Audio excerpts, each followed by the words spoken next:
Hey, let's fix this issue on Windows 11 operating system. In the first step, we need to go to search bar and type your device manager and then click here to open it. And once we are here, we need to expand the network adapters. Right click on your internet network connection, select properties, then simply we need to go to drivers tab, select update drivers and make sure you are connected with your internet connection. Then select the first option, search automatically for drivers.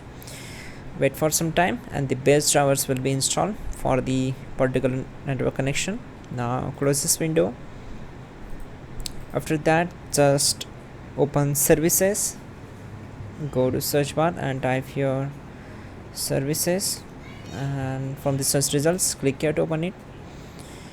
Now on this window we need to find out Wi-Fi direct service. Just scroll down and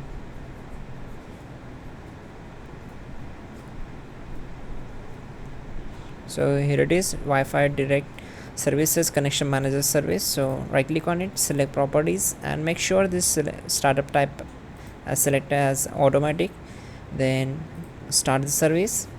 After that click on apply and then OK.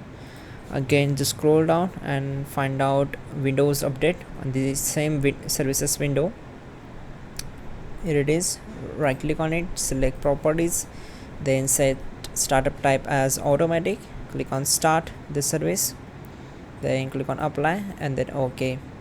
Once done, close this window and in the last method just go to search bar, type your control panel, then select view by as category, select network and internet, then select network and sharing center, and from select Ethernet, go to properties.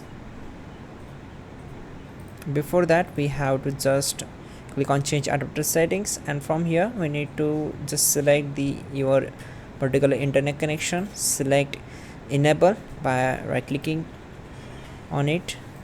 For example, if this internet connection is disabled, then right click on it, select enable and simply restart the system and your problem will be solved. That's it guys, you're good to go.